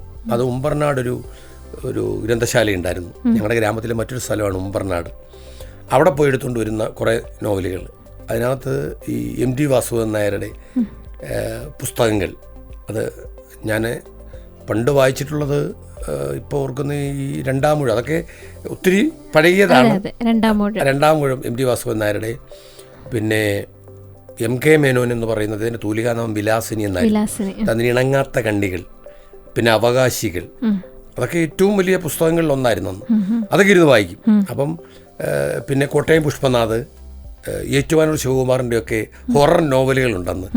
ഇപ്പോൾ അദ്ദേഹം ഏറ്റുമാനൂർ ശിവകുമാർ എന്ന് പറയുന്നത് എൻ്റെ സുഹൃത്താണ്, ആദരണീയനായ എൻ്റെ ഫ്രണ്ടാണ്. അദ്ദേഹം കോട്ടയം പുഷ്പനാഥ് മരിച്ചുപോയി. അപ്പം അങ്ങനെ എല്ലാം വായിക്കുമായിരുന്നു. പക്ഷെ കുറച്ചുകൂടെ എളുപ്പം കവിത കേൾക്കാൻ ഒരു ആസ്വാദനം ഉണ്ടാകും. കവിതയ്ക്കൊരു പ്രത്യേകതയുണ്ട്. പഴയ കവിതകൾ ഇപ്പോഴത്തെ കവിത വ്യത്യാസമുണ്ട്. പഴയത് പദ്യങ്ങളായിരുന്നു. അപ്പോൾ അതിന് വൃത്തവും അലങ്കാരവും ഒക്കെ വേണം. ഞങ്ങളൊക്കെ പഠിച്ചത് ഉപമാലങ്കാരം എന്നാൽ എന്ത് സാറ് ചോദിക്കും. മറ്റൊന്നിൻ ധർമ്മയോഗത്താൽ അത് തന്നല്ലയോ ഇതെന്ന് വർണ്ണത്തിൽ ആശങ്ക ഉൾപ്രേക്ഷാക്കിയ അലങ്കുറുതി എന്ന് ഉൾപ്രേക്ഷയെക്കുറിച്ചും, ഒന്നിനോടൊന്ന് സാദൃശ്യം തന്നാൽ ഉപമയാമതെന്ന് ഉപമയെക്കുറിച്ചും, ഇങ്ങനെ ഒത്തിരി ഈ സിമൈൽസ് ഉപമകൾ അങ്ങനെയൊക്കെയുള്ളത്. ഇന്ന് വൃത്തവും അലങ്കാരവും ഒന്നും വേണ്ടാതെ കവിത. ഞാനിപ്പോൾ ഇടയ്ക്കിടയ്ക്ക് ആലോചിക്കും, എന്തിനായിരുന്നു മറ്റേ ശ്രദ്ധകാകളി വൃത്തത്തിൽ രണ്ടാം പാദത്തിൽ മഞ്ചരി? അതെ, മറ്റൊന്നിൻ വേറെ ഉണ്ടല്ലോ ഇതുപോലെ. അതെ, ഈ പറഞ്ഞ പോലെ ഒരുപാട് ഈ അലങ്കാരങ്ങളും വൃത്തങ്ങളും ഇപ്പോഴും ആലോചിക്കും എന്തായിരുന്നു അത്. അതുകൊണ്ടെന്നറിയോ അന്നത്തെ അതിൻ്റെ ഒരു ഉപയോഗം. ഒരു കാര്യം, അന്ന് ഇപ്പം ഞങ്ങൾക്ക് സുഭാഷിതാനി പഠിക്കാനുണ്ട് സംസ്കൃതത്തിൽ. കവിതകൾ പഠിക്കാനുള്ളതിൽ ഒരു കവിത ഉത്തരസ്യാന്തിശി ദേവതാത്മാ ഹിമാലയോ നാമ നഗാതിരാജ എന്നൊക്കെ പറഞ്ഞ് ഹിമാലയത്തെക്കുറിച്ച് പഠിക്കാനുള്ള പാഠം ഇപ്പോഴും ഞങ്ങൾ ഓർത്തിരിക്കുന്നത് അതുകൊണ്ടാണ്. അതുപോലെ തന്നെ ലാങ്കൂലചാലന മതശരണാപവാദം ഭൂമോ നിപത്യ പതനോദര ദർശനഞ്ച ശ്വാപിണ്ഡതസ്യ ഗുരുതേ ഗജപുങ്കവസ്തു ധീരം വിലോകയതി ചാടുചതിശ്ച പുങ്ക്തേ എന്ന് പറയുന്ന സുഭാഷിതാനി സംസ്കൃതത്തിൽ പഠിച്ചത് എന്തിനാ? അതിൻ്റെ അർത്ഥം എന്താണെന്ന് കേട്ടാൽ നമുക്ക് ലഘുവായി എന്താ മനോഹരം എന്നറിയോ? ലാങ്കൂലചാലനം, ലാങ്കൂലം എന്ന് പറഞ്ഞാൽ വാലെന്ന, അധശ്ചരണാപവാദം താഴെ അടി മുതൽ മുടി വരെ ചരണം നോക്കിക്കൊള്ളൂ, അത്രയും മുകളിലേക്ക് നമ്മളെ നോക്കിക്കൊണ്ട് വാലാട്ടുന്ന നായെ. ശ്വാപിണ്ഡതസ്യ, ശ്വായ്ക്ക് എന്താണ് നമ്മൾ കൊടുക്കുക? ഒരു ഉരുള ചോറാണ്. ഗുരുതേ ഗജപുങ്കം, അത്രയേറെ നമ്മളോട് സ്നേഹം കാണിക്കുന്ന ആ നായെ. അതുപോലെ തന്നെ യജമാനത്വ ഭാവത്തോടുകൂടി നമ്മുടെ മുന്നിൽ നിൽക്കുകയല്ല നായ ചെയ്യുന്നത്. നമ്മളെ അതിൻ്റെ എന്തോ പറയുന്നത്, നമുക്കതിനോട് തോന്നുന്ന ഒരു നമ്മൾ കൊടുക്കുന്ന ഒരു ഉരുള ചോറാണെങ്കിലും സ്നേഹത്തിൻ്റെ പ്രകടനം കണ്ടു. അതാണ് കൊടുത്താൽ നന്ദിയുള്ള വർഗ്ഗമാണ് നായ എന്ന് പറയുന്നത്. അതുപോലെ തന്നെയാണ് ആനയും. ഇങ്ങനെയൊക്കെയുള്ള സംസ്കൃത പദങ്ങൾ. ഇപ്പം ഞങ്ങൾ പഠിച്ച രാമശബ്ദ, രാമ രാമോ രാമ, ഹേ രാമ രാമോ രാമ, എന്തിനാ അത് പഠിച്ചതെന്ന് ചോദിച്ചാൽ ആ ശബ്ദത്തിൻ്റെ ഉച്ചാരണം ശുദ്ധി. ഇപ്പം നമ്മൾ ഈ ഒരു ശിവ ധ്യാനമുണ്ട്. സംസ്കൃതം പഠിച്ചതിൻ്റെ പ്രത്യേകത ഉച്ചാരണത്തിന് മനോഹാരിത ഉണ്ടാകും. അത് ബിഭ്രത്തോർഭിക്കുടാരം മൃഗമഭയവരവും സുപ്രസന്നോ മഹേശ സർവാലങ്കാരദീപ്ത സരസിജനിലയോ വ്യാക്രചർമാർത്ഥവാസ ഇങ്ങനെ പറയുന്ന ഒരു ശ്ലോകമുണ്ട്. ഇത് സംസ്കൃതം പഠിച്ചുകൊണ്ട് ഇത്രയും വ്യക്തമായി പറയാൻ പറ്റുന്നത് അതാണ് സംസ്കൃതത്തിന്റെ പ്രത്യേകത. അതിലൊന്നും ഈ മലയാളത്തിലേക്ക് വരുമ്പോൾ നമുക്ക് അത്രയും പാടില്ല. ഞാൻ രാമായണമൊക്കെ എന്നെ വായിച്ച് കേൾപ്പിച്ചത് എൻ്റെ അമ്മയാണ്. ഭാഗവത് ഇന്ന് രാമായണമൊക്കെ ഞാൻ ഈസിയായിട്ട് വായിക്കുന്നതും എൻ്റെ ഗുരുനാഥയായ എൻ്റെ അമ്മയായിരുന്നു. എൻ്റെ സർവസ്വവും എൻ്റെ അമ്മയായിരുന്നു. എനിക്കെൻ്റെ ഗുരുനാഥ ആദ്യം അമ്മയായിരുന്നു. എന്നെ അക്ഷരം പഠിപ്പിച്ചു. അന്നമ്മ 4ാം ക്ലാസ്, അന്നത്തെ 4ാം ക്ലാസ് പാസ്സാകുന്നവർക്ക് HM ആകാം LP സ്കൂളിൽ. അതാണ് അമ്മയോടെ പഠിച്ച ഷൂട്ടിയമ്മ സാറായിരുന്നു എൻ്റെ സ്കൂളിലെ HM. അതുകൊണ്ടൊക്കെ ഇത്രയേറെ സ്വാധീനം, അലകടൽ പോലെ സാഗരം പോലെ സ്നേഹത്തിൻ്റെ. ഞാൻ അമ്മയെക്കുറിച്ചൊരു കവിത എഴുതിയത് തന്നെ, ആഴിതന്നാഴം അറിഞ്ഞവളെന്നമ്മ ആരുമേ വേണ്ടായിരുന്നു എനിക്കെന്നെൻ്റെ ജീവിതം എൻ്റെ അമ്മയിലായിരുന്നു. ആകാശം ഈ മട്ടിലാക്കിയോളെന്നമ്മ. ഞാൻ എൻ്റെ ഭാവനയിൽ എൻ്റെ അമ്മ ഈ ആകാശത്തെ നീല നിറത്തിൽ ഇത്രയും മനോഹരമായി വർണ്ണങ്ങളാൽ തീർത്ത് എൻ്റെ അമ്മയാണ്. ആഴിയുടെ ആഴം കണ്ടിട്ടില്ലെന്നാണ് അറിയുന്നത്, പക്ഷെ എൻ്റെ അമ്മയ്ക്കറിയായിരുന്നു. അത്രയേറെ ഞാൻ ആകാശത്തോളം ആഴിയോളം എൻ്റെ അമ്മയെ ഞാൻ കണ്ടു, മനസ്സിലാക്കി. പിന്നെ എല്ലാവർക്കും ഒന്നും എപ്പോഴും അമ്മ കൂടെ ഉണ്ടാകണമെന്ന് വിചാരിക്കാൻ പറ്റില്ല. സ്വപ്നം മാത്രമായി, ചിന്ത മാത്രമായി, വേദന മാത്രമായി കടന്നു പോകുമ്പോൾ ഉണ്ടാകുന്ന ഒരു നിമിഷമുണ്ട്. അതൊരിക്കലും മറ്റൊരാളുടെ മുമ്പിൽ പങ്കുവയ്ക്കാൻ കഴിയില്ല. കാരണം ഞാൻ എത്ര വലിയവനായാലും അമ്മയുടെ കവിളത്തൊരുമ്മ കൊടുക്കുകയും തിരിച്ചെൻ്റെ ചേർത്ത് നിർത്തി മൂർധാവിലൊന്ന് ചുംബിക്കുന്ന ഒരമ്മ അതെല്ലാവർക്കും ഉണ്ട്. അതെൻ്റെ ഒരു ജീവിതത്തിലെ ഒരു ദുഃഖമാണ്. പിന്നെ ഞാനൊരു അച്ഛനാണ്, എനിക്ക് 2 മക്കളുണ്ട്. അവരുടെ അമ്മയുണ്ട്, അതെൻ്റെ ഭാര്യയാണ്. അപ്പോൾ അമ്മയോടും ഞാൻ കടപ്പാട് കാണിക്കണമെങ്കിൽ ഞാൻ എൻ്റെ മക്കളെ കൂടി കാര്യമായി നോക്കണം. അതുകൊണ്ട് പിന്നെ ദുഃഖങ്ങളെല്ലാം പൊതിഞ്ഞ് കിട്ടി ഇല്ലേ, ചുള്ളിക്കാടിൻ്റെ കവിത പോലെ കണ്ണീരുകൊണ്ട് മുഖം കഴുകി വെണ്ണീറുകൊണ്ട് കുറി വരച്ച് മാറാപ്പിൽ ദുഃഖം പൊതിഞ്ഞു കെട്ടി അമ്മയെ പിൻവിളി വിളിക്കാതെ മുടിനാരുകൊണ്ടെൻ്റെ കഴല് കെട്ടാതെ പടിപാതി ചാരി തിരിച്ചു പോവുക. ചുള്ളിക്കാടിൻ്റെ ഒരു കവിതയാണ്. അപ്പം അത് വേർപാടിൻ്റെ കവിതയാണ് എന്ന് പറഞ്ഞ പോലെ നമ്മൾ അടുത്ത തലമുറയ്ക്ക് വേണ്ടി വഴിമാറി കൊടുക്കണമെങ്കിൽ നമ്മൾ നമ്മുടെ മക്കളെ നല്ലവരാക്കി വളർത്തണം. അവരാണ് നമുക്ക് പിന്നെ ഓർമ്മയിൽ നമ്മളെന്താണെന്ന് പബ്ലിക്കിനെ ബോധ്യപ്പെടുത്തേണ്ടത്. അത് തലമുറ അറിയേണ്ട കാര്യം അതാണ്. അതുകൊണ്ടാണ് ഞാൻ എൻ്റെ അമ്മയെക്കുറിച്ചാണ് എൻ്റെ ആദ്യത്തെ കവിതാ സമാഹാരത്തിനിട്ട പേര് അമ്മയെന്ന്. ഒരുപക്ഷെ അമ്മ എന്ന കവിതാ സമാഹാരം ആരിലും എഴുതിയിട്ടുണ്ടെന്ന് എനിക്കറിയില്ല. പക്ഷെ ഞാൻ അതിൻ്റെ വ്യാപ്തിയോ അർത്ഥമോ നോക്കാതെ ആ കവിതാ പുസ്തകത്തിനിട്ട പേര് അമ്മയാണ്. അതിൻ്റെ പ്രകാശനം കഴിഞ്ഞു. അതിൻ്റെ ഫസ്റ്റ് പബ്ലിഷൻ തന്നെ 1000 കോപ്പി. പ്രകാശന സമയത്ത് ഏതാണ്ട് 666 പുസ്തകം വിറ്റുപോയിരുന്നു. അപ്പോൾ അതിൻ്റെ ഒരു എൻ്റെ കവിതയുടെ അന്തസത്ത ഉൾക്കൊണ്ടുകൊണ്ടായിരിക്കും തോന്നില്ല, പക്ഷേ അത്ര ഡെഡിക്കേറ്റഡ് ആയിരുന്നു ഞാൻ ആ പുസ്തകത്തിലേക്ക് ഇറങ്ങാനുള്ള എൻ്റെ. കാരണം അത് പ്രിൻ്റ് ചെയ്തെടുത്തപ്പം അതിൽ ഞാൻ ആദ്യം കൊടുത്ത ഈ എന്നും 2 എൻ്റെ അമ്മയുടെ സ്നേഹം. ഇന്നത്തെ കാലത്തെ പ്രത്യേകം അറിയാമല്ലോ, അധ്യാപകൻ പുതിയ ലിപിയിൽ അധ്യാപകന്, പണ്ടത്തെ അധ്യാപകൻ അഴീക്കോട് മാഷ് പറഞ്ഞ പോലെ ദയയുടെ ദായും ചന്ദ്രക്കല ഇട്ടിട്ട് ധനത്തിൻ്റെ ദായൂടെ ചേർത്ത് ഒരു കൂട്ടക്ഷരമായിരുന്നു അധ്യാപകൻ. കണ്ടില്ലേ, നമ്മൾ എഴുതുമ്പം ദായുടെ മണ്ടയ്ക്ക് ഒരു ചന്ദ്രക്കല ഇടും, നാ തിരിച്ചിട്ട് അത് ചേർത്തെഴുതുന്ന ഒരു ചെറിയ ഒരു ചിഹ്നം കൊടുത്തിട്ട് അധ്യാപകൻ. ഇപ്പോഴത്തെ അധ്യാപകന് ശ്രദ്ധിച്ചോ, ഈ ദയയുടെ ദാ അങ്ങ് പോയി, ധനത്തിൻ്റെ ദാ മാത്രമായി. അധ്യാപകരിലെ ജനറേഷൻ ഗ്യാപ്പ് പോലെ വന്ന ഒരു പ്രത്യേകതയാണ്. പല അധ്യാപകർക്കും തൊഴിലാണ് അധ്യാപനം. ഞാൻ എൻ്റെ അധ്യാപകരെ ബഹുമാനിക്കുന്നതും ഇഷ്ടപ്പെടുന്നതും അവർക്കത് തൊഴിലായി എനിക്ക് അന്ന് തോന്നിയിട്ടില്ല. പിന്നെ ഞാൻ അധ്യാപകനായപ്പോഴും, ഞാൻ പാരല കോളേജ് അധ്യാപകനായിരുന്നു, 40-40 വർഷത്തോളം ഇങ്ങനെ പഠിപ്പിച്ച്. പക്ഷേ അധ്യാപനം എനിക്ക് ഒരു പ്രൊഫഷനോടൊപ്പം എൻ്റെ ജീവിതമാർഗ്ഗം കൂടെ. കാരണം ജോലി ഇല്ലാതിരുന്ന സമയത്ത് പിന്നെ എനിക്ക് സർക്കാർ ജോലി കിട്ടുന്നു. പക്ഷേ അന്നത്തെ അധ്യാപകർക്ക് ധനസമ്പാദനമായിരുന്നില്ല. അതുകൊണ്ട് അധ്യാപകൻ്റെ പേരൊക്കെ നമുക്ക് പെട്ടെന്ന് പറയാൻ പറ്റുന്നില്ല. ഇന്നത്തെ കുട്ടികളോടൊന്ന് ചോദിച്ചു നോക്കി, മിസ്സെന്നേ പറയൂ ഇല്ലേ? ഏതെങ്കിലും ഒരു കുട്ടിക്ക് ഇന്നത്തെ തലമുറയിലെ അധ്യാപകരുടെ പേരറിയൂ? ഇല്ല. ഞങ്ങളുടെ കെമിസ്ട്രി മിസ്സ്, ഫിസിക്സ് മിസ്സ് ഇല്ലേ, എങ്ങനെയല്ലേ പറയൂ പേര്? ഞങ്ങൾ അങ്ങനെയല്ലായിരുന്നു. പപ്പനാവുള്ള sir, Chandranpillai sir, Krishnankutty sir, Bharathiyamma teacher, Radhamma teacher, Subhadramma sir, ഇങ്ങനെയൊക്കെ പറയുന്ന ഒരു ഓർമ്മയുണ്ടായിരുന്നു. അതാണ് ഞാൻ എൻ്റെ കവിതയ്ക്ക് കൊടുത്തത് അമ്മയെന്നാണ്. ഒരുപക്ഷെ ഈ പറഞ്ഞ പോലെ ആദ്യമായിട്ട് കേൾക്കുന്ന ഒരു വ്യക്തിയാണെങ്കിൽ സാറിന് അമ്മയോടുള്ള വാത്സല്യവും ഒരുപക്ഷെ അമ്മയ്ക്ക് സാറിനോടുള്ളൊരു വാത്സല്യം ഒരുപക്ഷെ രണ്ടും നമ്മളിവിടെ സൂചിപ്പിച്ചു. ഒപ്പം തന്നെ അമ്മ എന്ന വാക്കിനർത്ഥം അത്രമേൽ പൂർണ്ണതയോടെ ആയിരിക്കും ഈ കവിതാ സമാഹാരത്തിലുള്ളത് എന്നുള്ളത് ഉറപ്പാണ്. കാരണം നമുക്കറിയാം, സാറ് നേരത്തെ പറഞ്ഞതുപോലെ ഒന്ന് ചായാനൊരിടം, ഒന്ന് കേൾക്കാനൊരിടം, ഒന്ന് വിളമ്പിത്തരാനൊരിടം, ഇതെല്ലാം അമ്മയാണ്. ഒരുപാട് സന്തോഷമുണ്ട്. അപ്പം എന്തായാലും സാറിൻ്റെ കവിതാ സമാഹാരം വേണമെന്നുണ്ടെങ്കിൽ തീർച്ചയായിട്ടും നിങ്ങൾക്ക് ഞങ്ങളെ കോൺടാക്റ്റ് ചെയ്യാം, സാറിനെ വിളിക്കാം. ഒരുപാട് വിശേഷങ്ങളൊക്കെ ആയിട്ട് ഒരുപക്ഷെ ഞാനും ഈ പറഞ്ഞ പോലെ തുടക്കത്തിലെ ആ ഒരു രീതിയിലല്ലാതെ സാറിൻ്റെ ആ ഒരു സംസാരത്തിൽ വളരെ എനിക്ക് നല്ല ഇഷ്ടപ്പെട്ടു. കാരണം ഒരുപാട് നമ്മളിങ്ങനെ സംസാരിച്ച് പോകണം. പ്രത്യേകിച്ച് ഈ പറഞ്ഞ പോലെ തന്നെ അമ്മ എന്ന കവിതാ സമാഹാരം സാർപ്പത എനിക്ക് തന്നു. ഞാനതിങ്ങനെ താളം വിട്ടൊന്ന് പാടാനൊക്കെ നോക്കണുണ്ട്. എനിക്ക് ഒരുപാട് സന്തോഷം. ഒപ്പം തന്നെ സാറിപ്പം അടുത്തതായിട്ട് എനിക്ക് ചോദിക്കാനുള്ളത്, ഒരുപക്ഷെ ഓണാട്ടുകരയിലെ നിറ സാന്നിധ്യമാണ്. സാറിനെ കുറിച്ച് ഒരുപക്ഷെ അറിയാത്തവരായിട്ട് ആരും കാണില്ല. എല്ലാ മേഖലയിലും ഒരുപക്ഷെ ഒരു മാറ്റി നിർത്തൽ ഇല്ലാതെ തന്നെ എല്ലാ മേഖലയിലും സജീവ സാന്നിധ്യമാണ്. അപ്പോൾ എന്താണ് ഈ ഓണാട്ടുകരയെ കുറിച്ച് പറയാനുള്ളത്? സന്തോഷം, നല്ലൊരു ചോദ്യം. കാരണം എന്താ, ജന്മനാടിനെ കുറിച്ച് ചോദിക്കുമ്പോൾ ഉണ്ടാകുന്ന ഇപ്പം നമ്മൾ ഇന്ത്യക്കാരൻ അമേരിക്കയിൽ ചെന്നിട്ട് അവിടെ ഒരു മലയാളിയെ ഇന്ത്യക്കാരനെ കാണുമ്പോൾ ഉണ്ടാകുന്ന സന്തോഷം അമ്മയോളം നമ്മൾ നൽകുന്നതാണ് നമ്മുടെ ജന്മനാടിന്. കാരണം ജനനീ ജന്മഭൂമിശ്ച സ്വർഗാദപികരീയസി എന്ന് ശ്രീരാമചന്ദ്രൻ ലക്ഷ്മണനോട് പറഞ്ഞു കൊടുക്കുന്നുണ്ട്. പെറ്റമ്മയും പിറന്ന നാടും സ്വർഗത്തേക്കാൾ മഹത്തരമാണെന്ന്. എന്തുകൊണ്ടാണെന്ന് ചോദിച്ചാൽ വിഭീഷണൻ പറയും, അങ്ങ് ഈ അധികാരം ഏറ്റെടുക്കണമെന്ന്. രാവണൻ്റെ അനുഗ്രഹമൊക്കെ കഴിഞ്ഞ് ലങ്കയിൽ നിന്ന് പോരാൻ നേരം ശ്രീരാമചന്ദ്രനോട് പറയും.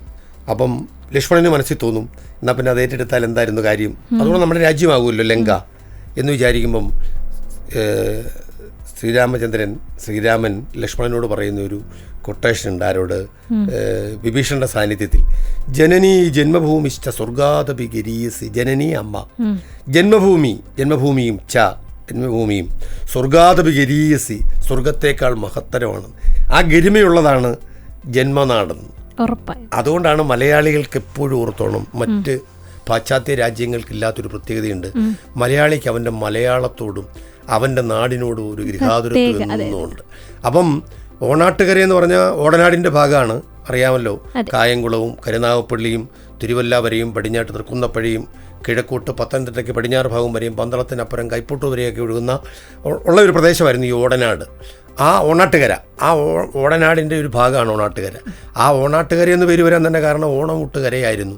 മാവേലിക്കര എന്ന് പേര് വരാൻ കാര്യം മാവേലി എന്ന് പറഞ്ഞാൽ വേലിയില്ലാത്ത, അരുതുകളില്ലാത്ത, മനസ്സിന് പരസ്പരം അകറ്റി നിർത്താത്ത, ക്രിസ്തുദേവൻ പറഞ്ഞ പോലെ നിന്റെ അയൽക്കാരനെ നിന്നെ പോലെ സ്നേഹിക്കാൻ കഴിയുന്ന ഒരവസ്ഥയിലേക്ക് എത്തുന്ന ഒരു സ്ഥലമായിരുന്നു മഹാലക്ഷ്മി എന്ന് പറയുന്ന, എല്ലാവർക്കും ധാന്യങ്ങൾ സൂക്ഷിക്കാൻ പറ്റുന്ന ഒരു സ്ഥലം കൂടിയായിരുന്നു മാവേലിക്കരയിൽ. അതുകൊണ്ട് മഹാലക്ഷ്മി കരയെന്നറിയപ്പെടുന്നത്. അങ്ങനെ മാവേലിക്കരയ്ക്ക് വേലികളില്ലാത്ത മനസ്സുള്ള സ്ഥലമായത്.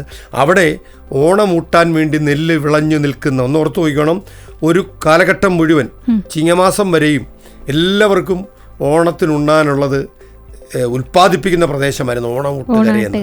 ഈ ഓണാട്ടുകര പ്രദേശത്ത് കൃഷി ചെയ്ത് ഈ നാട്ടിലെ എല്ലാവർക്കും, മലയാളികൾക്കെല്ലാം ഒന്ന് കൊടുക്കാനുള്ള നെല്ല് ഉൽപ്പാദിപ്പിക്കുമായിരുന്നു. അങ്ങനെ ഓണമൂട്ടുകരയായിരുന്നു ഓണാട്ടുകര. ആ ഓണാട്ടുകരയിലെ വ്യത്യസ്ത പ്രദേശങ്ങൾ പെടുന്ന ഒരു സ്ഥലമാണ് ചെട്ടുകുളങ്ങരയും മുള്ളിക്കുളങ്ങരയും പല്ലാരിമംഗലവും ഒക്കെ ചേരുന്ന മാവേലിക്കര ഉൾപ്പെടെയുള്ള അതിൻ്റെ ഹൃദയഭാഗം. അവിടെ ജനിച്ചത് തന്നെയാണ് എൻ്റെ ഏറ്റവും വലിയ ഭാഗ്യമെന്ന് കരുതുന്നത്. കാരണം നന്മകൾ മാത്രമുള്ള സ്ഥലം. പല്ലാരിമംഗലത്തിൻ്റെ പ്രത്യേകത എന്ന് പറഞ്ഞാൽ വേറെ മോശമാണെന്നല്ല, മല്ലരിപു, മല്ലനോട് പരാജയപ്പെടുത്തിയ രിപു, മല്ലൻ്റെ രിപു, അതാണ് പല്ലാരിമംഗലം ഒരു ശ്രീകൃഷ്ണസ്വാമി ക്ഷേത്രമുണ്ട്, അത് മല്ലരിപു എന്നറിയപ്പെടുന്ന കൃഷ്ണനെയാണ്. അങ്ങനെ ഒരുപാട് കഥകൾ പറയാനുണ്ട് എൻ്റെ നാടിനെക്കുറിച്ച്. അങ്ങനെയുള്ള പല്ലാരിമംഗലത്ത് ജനിച്ചതിൻ്റെ മഹാഭാഗ്യം. ഓണാട്ടുകര എന്ന് പറയുന്ന പ്രദേശത്തെ മനുഷ്യൻ്റെ പ്രത്യേകത മറ്റെങ്ങുമില്ലാത്ത ഒരു സംശുദ്ധതയുണ്ട്. അസൂയയും കുശുമ്പും എല്ലാം ഈ സാമ്പാറിന് മേമ്പൊടി പോലെ കാണും, അത് എല്ലായിടും ഉള്ളതാണ്. പക്ഷേ അതില്ലെങ്കിൽ പിന്നെ നാട്ടുനന്മയില്ലല്ലോ. നാടും നാട്ടുവർത്തമാനങ്ങളുമായി പോകുന്ന ഒരു മലയാളിയുടെ യഥാർത്ഥ രൂപം. പണ്ടൊരു ഫിലിം സ്റ്റാർ ബൈജു പറഞ്ഞ പോലെ നല്ല മലയാളം കേൾക്കണേ മാവേലിക്കര വരണമെന്ന്. അതിൻ്റെ ഒരു ഇൻ്റർവ്യൂ പറഞ്ഞ നല്ല മലയാളം കേൾക്കാൻ മനോഹരമായ മലയാളം ഉച്ചരിക്കുന്നതാണ് ഓണാട്ടുകര. അതാ ഓണാട്ടുകര എന്ന് പറയുന്ന പ്രദേശത്തിൻ്റെ പ്രത്യേകത എന്ന് പറഞ്ഞാൽ നമ്മളെങ്ങും പോയി പരാജയപ്പെട്ട ചരിത്രമില്ല. എന്നാൽ രാജഭരണകാലത്ത് പരാജയപ്പെട്ടോ എന്ന് ചോദിച്ചാൽ ഉണ്ടായിരിക്കാം. പക്ഷേ ഓണാട്ടുകരക്കാരൻ പോയാൽ എങ്ങും പരാജയപ്പെട്ട ചരിത്രമില്ല. പരാജയപ്പെടുന്നുവെങ്കിൽ അത് അവൻ്റെ പ്രവൃത്തി ദോഷം കൊണ്ടും ദീർഘവീക്ഷണമില്ലായ്മ കൊണ്ടുമാണ്. അതാ ഓണാട്ടുകരയുടെ പ്രത്യേകത. ഈ ഓണാട്ടുകരയിലെ കുട്ടികളുടെ പ്രത്യേകത എന്ന് പറഞ്ഞാലോ, എത്രയെത്ര മഹാരഥന്മാർ വന്നുകൊണ്ടിരിക്കുകയാണെന്നറിയോ. നമ്മുടെ ഈ ISROയിൽ ഒരു റോക്കറ്റ് വിക്ഷേപിച്ചതിൽ പ്രധാനപ്പെട്ട പങ്ക് വഹിച്ച വ്യക്തി ഈ ഓണാട്ടുകരക്കാരി വള്ളികുന്നത്തുള്ളതാ. VVHS താമരക്കുളത്ത് പഠിച്ചതാ. അപ്പം ഞാൻ അത്രയും മാത്രമേ പറയുന്നുള്ളൂ, ബാക്കി എത്രയോ പറയാനുണ്ട്. അപ്പം അതുകൊണ്ട് ഓണാട്ടുകര എന്ന് പറയുന്ന പ്രദേശത്ത് ഓണമായിരുന്നു എന്നും അങ്ങനെയുള്ള ഒരു സ്ഥലത്ത് ജനിക്കാൻ കഴിഞ്ഞ മഹാഭാഗ്യം. പിന്നെ രക്ഷിതാക്കളോടൊപ്പം ചേർന്ന് വിശ്വസ്തയോടെ സ്നേഹിച്ച്, എല്ലാത്തിനും അതീതമാണ് സ്നേഹം. അത് നമുക്കൊരുപാടുണ്ടായിരുന്നു. അതെവിടെയോ കൈമോശം വരുന്നതായി എനിക്ക് തോന്നുന്നു. സ്നേഹമാണ് അഖിലസാരമൊഴിയിൽ നിന്ന് കവി പറഞ്ഞതുപോലെ എല്ലാത്തിലും ഉപരി സ്നേഹമാണ്. സ്നേഹമുള്ളിടത്ത് ഒരിക്കലും സാമ്പത്തിക പ്രശ്നം ഉണ്ടായില്ല. സ്നേഹമുള്ളിടത്തേക്ക് വരും. ഒരാൾ മറ്റൊരാളെ സ്നേഹിക്കുകയാണെങ്കിൽ കൊണ്ട് കൊടുക്കത്തില്ലേ, അതുപോലെ തന്നെ പരസ്പരപൂരിതമായി പോകും. അതുപോലെ വ്യക്തി ജീവിതത്തിൽ സ്നേഹത്തിന് ഒരുപാട് പ്രാധാന്യമുണ്ട്. സ്നേഹം കൊടുത്താലേ കിട്ടൂ എന്നുള്ളത് കൊണ്ട് നമുക്ക് ബാക്കിയെല്ലാം മതിയെന്ന് പറയും. പക്ഷേ സ്നേഹം മതിയെന്ന് ഇന്ന് വരെ ആരും പറഞ്ഞായിട്ടറിയില്ല. പണം പോലും കൊടുത്താൽ ഒരു പക്ഷേ മതി എന്ന് പറഞ്ഞിരിക്കാം. പിന്നെ ഒരു കാര്യം, പുസ്തകങ്ങളും പണവും മറ്റൊരാൾക്ക് കൊടുക്കാതിരിക്കുക പരമാവധി. കാരണം ഇത് രണ്ടും കിട്ടാൻ ചോദിക്കണം, തിരിച്ചു കിട്ടാൻ പാടാണ്. ചോദിക്കുമ്പോൾ കെറുണ്ടാകും, അല്ലെങ്കിൽ പിണക്കമുണ്ടാകും. അതുകൊണ്ട് സ്നേഹം കൊടുക്കൂ. അങ്ങനെ പുതിയ തലമുറയ്ക്ക് സ്നേഹം പരസ്പരം കൈമാറ്റം ചെയ്യപ്പെടട്ടെ. അങ്ങനെ ക്രിസ്തുവും കൃഷ്ണനും നബിയുമൊക്കെ ഇവിടെ വ്യക്തികളിൽ ഉണ്ടാകട്ടെ എന്ന് ഞാൻ ആഗ്രഹിക്കുന്നു. അതിനുവേണ്ടി അടുത്ത തലമുറയെ നമ്മുടെ രൂപപ്പെടുത്തിയെടുക്കാനുള്ള സന്ദേശങ്ങൾ നല്ലതായി നൽകാം എന്നുകൊണ്ട് ഇതിൻ്റെ ശ്രോതാക്കൾ, അതാണ് എനിക്ക് പ്രത്യേകം. ചേതനയുടെ ശ്രോതാക്കൾ, ലക്ഷക്കണക്കിന് ശ്രോതാക്കളുണ്ട്. ഓണാട്ടുകരയിലെ ഏറ്റവും വലിയ ഒരു പ്രോഗ്രാമാണ്. അതിൽ പങ്കെടുക്കാൻ അവസരം തന്ന ചേതനയുടെ പ്രവർത്തകരോടും പ്രത്യേകിച്ച് എന്നോടൊപ്പം ഹൃദയത്തോട് ചേർന്ന് നിന്ന് സംസാരിച്ച എൻ്റെ പ്രിയപ്പെട്ട കൂട്ടുകാരി, എൻ്റെ ഏറ്റവും ഇഷ്ടപ്പെട്ട മുംതാസിനോടുള്ള അഗീതമായ നന്ദിയും കടപ്പാടും അറിയിക്കുന്നു. പ്രേക്ഷകർക്ക് ഒരിക്കൽ കൂടി ഈ എളിയവൻ്റെ ഒരായിരം നന്ദി, കടപ്പാട്, അഭിനന്ദനങ്ങൾ. Thank you sir, thank you. തീർച്ചയായിട്ടും ഇത് എനിക്കും വളരെ മനോഹരമായൊരു നിമിഷം തന്നെയായിരുന്നു. കാരണം ഒരുപാട് അനുഭവ സമ്പത്തുള്ള, ഒരുപാട് കഥകൾ പറയാനുള്ള, ഒരുപാട് അനുഭവങ്ങൾ പറയാനുള്ള ഒരു വ്യക്തിയുമായുള്ളൊരു ഈ പറഞ്ഞുള്ളൊരു ചിറ്റ് ചാറ്റ് അല്ലെങ്കിൽ ഒരു മുഖാമുഖ സംഭാഷണം എന്ന് പറയുന്നത് ഉറപ്പായിട്ടും ശരിക്കും അതിൽ നിന്ന് നമുക്കും പലതും ഉൾക്കൊള്ളാൻ സാധിക്കും. ഒരു പക്ഷേ ഒന്ന് തുറന്ന് ചിന്തിച്ച് കഴിഞ്ഞാൽ ഇന്നത്തെ സമൂഹത്തിന് വേണ്ട പല കാര്യങ്ങളും അദ്ദേഹം നമ്മളോട് പറഞ്ഞു പോയി എന്ന് തന്നെ തീർച്ചയായിട്ടും പറയാൻ പറ്റും.